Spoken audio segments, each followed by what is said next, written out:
Hey everyone, welcome back to our channel. চলে এসেছি নতুন একটা ব্লগ নিয়ে। আর আজকে আমরা মেলা দেখতে যাব, তো তাই জন্য ভাবলাম ব্লগটা তোমাদের সাথে শেয়ার করি। আমি রেডি হয়ে গেছি, দেখতেই পাচ্ছ। আর ওই যে বোনও রেডি হয়ে গেছে। বোন দেখো এত গরম বলে একটা পাখাও নিয়ে নিয়েছে সাথে। আর এদিকে যাচ্ছি হচ্ছে আমি, মাসি ওই যে, আর মা যে রেডি হয়ে বাইরে চলে গেছে। আর যাবে হচ্ছে মামি। তো চলো বেরোনো যাক। দেখো মামি বাড়ি এসে দেখি কি মামি এখনও রেডি হয়নি, এত লেট হয়ে গেল। তাই আবার আমরা বসে রয়েছি সবাই, উনি রেডি হচ্ছিল, তারপরেই বেরোবো। তো চলো তোমরা ব্লগটা দেখতে থাকো। তো গাইস, এই যে আমরা মেলাতে চলে এসেছি। আর এটা হচ্ছে আড়ংঘাটা যুগল কিশোরীর মেলা।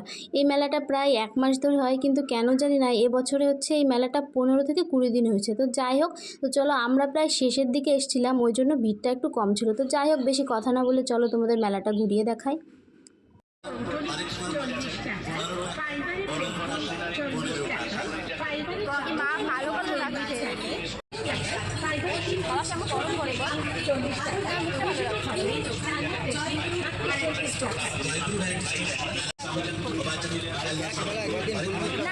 আমি আগে ছেড়েছি নাকি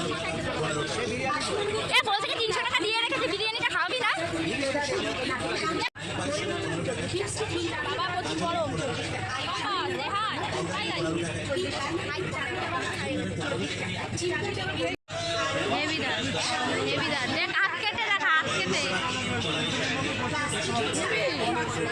তো গাইস, এই যে মাসি আর মা এখান থেকে একটা ব্যাগ নিয়ে নিয়েছিল, মানে দু বোনের আর কি, দুটো। তো তারপরে আমরা মন্দিরের দিকে যাব। এই যে এসে দেখি কি মন্দিরের গেটটা বন্ধ হয়ে গেছিলো, যেহেতু আমরা অনেকটাই রাত করে এসেছি। অন্য একদিন তোমাদের মন্দিরটা অবশ্যই ঘুরে দেখাবো।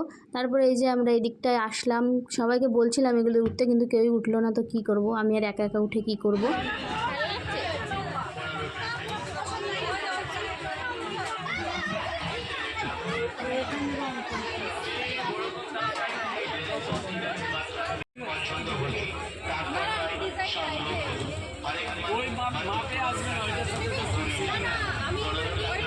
তো গাইস, এদিকে দেখো আমার বোন মনে হয় গরমের জন্য পাগল হয়ে গেছে, মেলা দিয়ে এরকম ঘুরে বেড়াচ্ছে, কি আর বলবো একে।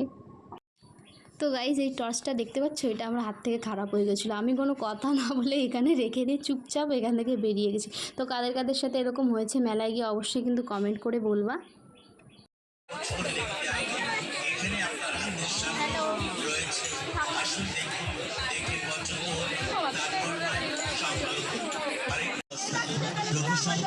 এটা নিলি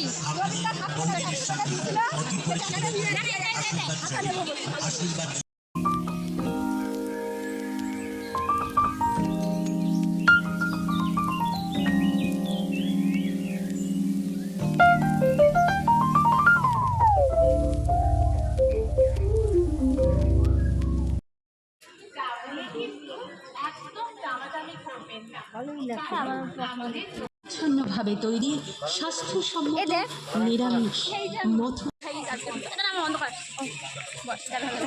মেলাগুলো কমপ্লিট, মেলা সব দোকান না এখন খাবো, যদি খেতে দেয় খাবো।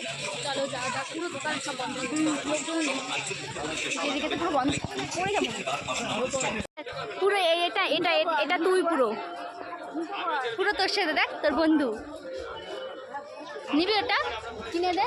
দাঁড়া এটা একটু দেখ ঝুম্পা। এই দেখো, এই বাচ্চা হয়ে গেছে, এখানে বাচ্চা নিয়ে খেলা করছে বাচ্চাদের মতন। যে সবার কাছে এক একটা প্যাকেট, এই যে আর আমি শুধু খালি হাত। এই না না না না, লাগবে না, তুই নে। আমিও খাইনি এখনো। তো গাইস, এই যে আইসক্রিমটা বোনকে নিতে বললাম, আমি আগে কোনো দিন ট্রাই করিনি, ওই জন্য ভাবলাম আজকে ট্রাই করে দেখি কেমন খেতে। তো ওই জন্য ওকে প্রথমে বলেছি তুই আগে একটা নিয়ে দেখ, যদি ভালো হয় তারপরে নেব। তারপরে ওই যে বোন নিয়ে নিয়েছে 1 প্লেট, আর ওর ভাব দেখো। তারপরে এই যে বোন নিয়ে খেয়ে বললো কি মোটামুটি, অতটাও ভালো না, ওই জন্য আর নিলাম না, একটাই ছিল। তো দেখো ও খাচ্ছে, এই যে এবার খাও, এবার দাও মামিকে একটু, এবার দাও, এবার মামি মুখে দাও। আরে মুখ লাগিয়ে খাওয়া যাক না। এটা নাও। কেমন মাসি খেতে বলো? ভালো, ভালো। এবার দাও রাবড়ির মতন একটু, 1 চামচ দেখ। আমি বললাম আমাকে দিতে, উনি খেয়ে দিল। এইটুকু যথেষ্ট। কি করছিস? এই জুম্বা প্লেটটা নে। তো গাইজ আমাদের আজকের মতো মেলা ঘোরা কমপ্লিট। প্রায় 12টা বেজে গেছিলো, আর 12টা বাজার সাথে সাথে আমাদের সবারই 12টা বেজে গেছিলো, কারণ প্রচণ্ড গরম মেলার ভিতরে। আর এই যে বোনও এখানে খাচ্ছে, আমরা এখন বাড়ির দিকে যাব। তো চলো বাড়ির দিকে যাওয়া যাক। তো গাইজ আমরা বাড়িতে চলে এসেছি, আর বাড়িতে এসে দেখছি মামা এই যে এই বইটা দেখছে, জানি না এটা কী বই। প্রসেনজিৎ দেখো কি সুন্দর ড্যান্স করছে, ভাবলাম ওই জন্য তোমাদের সাথে শেয়ার করি। তো যাই হোক, ব্লগটা আজকের মতো এই পর্যন্ত, দেখা হচ্ছে নেক্সট ব্লগে। আর তোমরা যদি কেউ জেনে থাকো এই বইটার নাম কি, প্লিজ আমাকে কমেন্ট করো, জানি কেউ করবে না। টাটা।